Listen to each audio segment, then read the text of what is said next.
Our defence minister has told the people of Gaza that the gloves are off, that the troops are to show no restraint. Warships on the sea, and they have the support of European Union capitalism and imperialism as well. Adkar say that the Israeli state must respond in a restrained and proportionate way. What the hell? Does that mean you go over the border and you kill a few thousand people as opposed to 10,000 people? That's disgrace. Hands off Gaza and oppose that drive for war. People of Gaza have a right to defend themselves. They have a right to resist this brutal invasion. From the river to the sea, Palestine will be free. From the river to the sea, Palestine will be free. It's encouraging to see such a large crowd here this afternoon, as respect for the lives and the self-determination and the dignity of the Palestinian people. So profoundly depressing, so shocking, so grim. I was putting my children to bed the other night and I was thinking of the fact that young people, that children as young as 2 and 4 and 10 and 11 and 12 were dying by bullet and by bomb. About the Al Auda hospital that had been given 2 hours to evacuate, and critically ill patients still in their gurneys and their hospital beds. The Israeli state is parading this warning of you have 24 hours to get to South Gaza as some great mercy. The elderly cannot just get up and leave. Those who are sick and critically ill cannot get up and leave. We stand at the threshold of a humanitarian cataclysm. Urge the Israeli government to step back from the threshold of this grim crime. The international regime has tolerated far too much, and it should not tolerate the war crimes that we are potentially and already looking at this moment. again, free, free Palestine! Free, free Palestine! Free, free Palestine! Free, free Palestine! Free, free Palestine! Free, free Palestine! Palestine will be. First of all, I could not but notice that the previous speakers, even though we're standing in a solidarity stand with Palestine, spent half of their time empathizing with settlers and Israeli occupiers on our land. So just that tells a lot about the irony of solidarity with Palestine. I am a Palestinian refugee. My grandparents were forcibly displaced and slaughtered during the 1948 Nakba, so that settlers from all over the world can declare an ethnically pure, religious-based state on my land. My family, through 3 generations, suffered Israeli aggression, imprisonment, and massacres, including the famous Sabra and Shatila massacre in 1982. Through 3 generations, my family and me, much like most Palestinian families, were forced to make their life choices based on a survival mode, with the option of being erased anytime and anywhere available, because our murderers are internationally recognized and protected by forces of Western hegemony.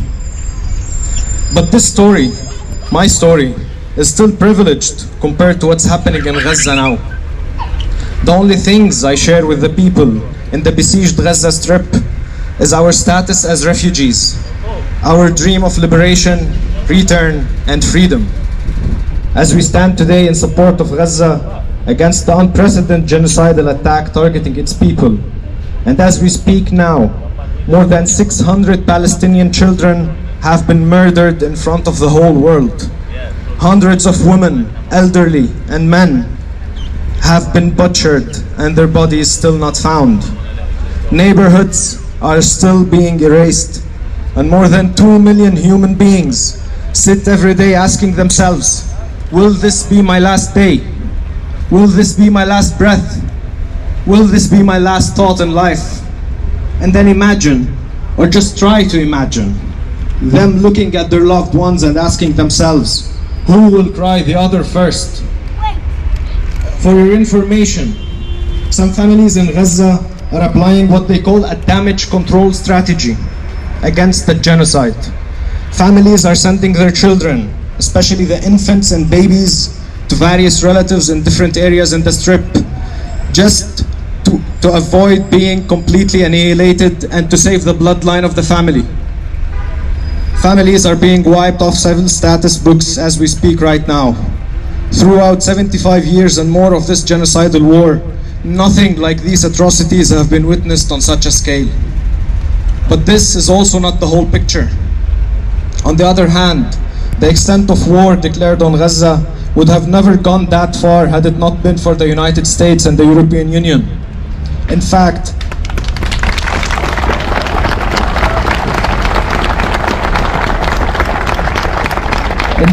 Palestinians are now bombed with more than 1,000 tons per day of artillery supplied by the US and the EU.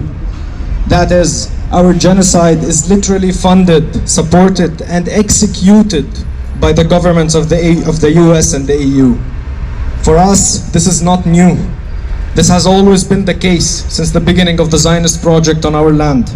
After all, we know that Israel is nothing but an advanced military base for securing Western hegemony over our region.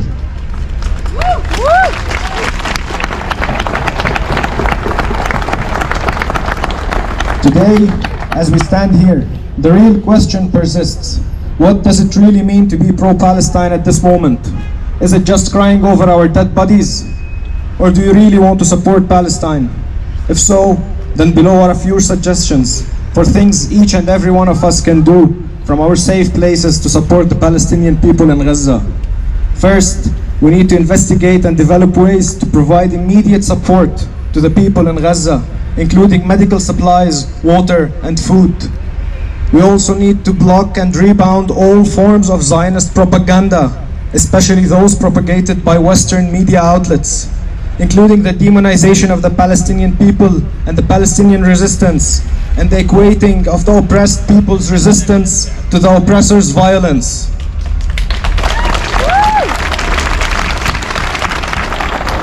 This propaganda includes spreading AI-generated photos, baseless claims, and even plagiarizing details of previous massacres that they committed against us to justify their ongoing genocide on Gaza. Third, we need to protest and prevent the potential use of US military bases here in Ireland to supply weapons and artillery to the Israeli and US forces currently operating against Gaza. This is our duty here in Ireland.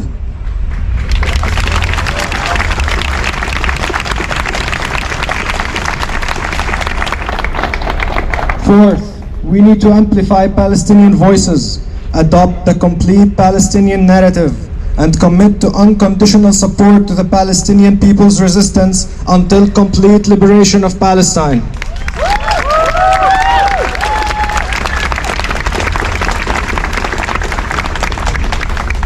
Finally, I would like to say, in front of a people that have stood against imperial genocide and fought for 400 years and more, so that your generations can stand now as proud Irishmen and women, I would like to say that we stand humble in front of the immense sacrifice that the people of Gaza and our freedom fighters all over Palestine are providing in our fight for freedom. And as a wise Irishman once said, but with a small twist, they have nothing in their whole imperial arsenal that can break the spirit of one Palestinian who refuses to be broken.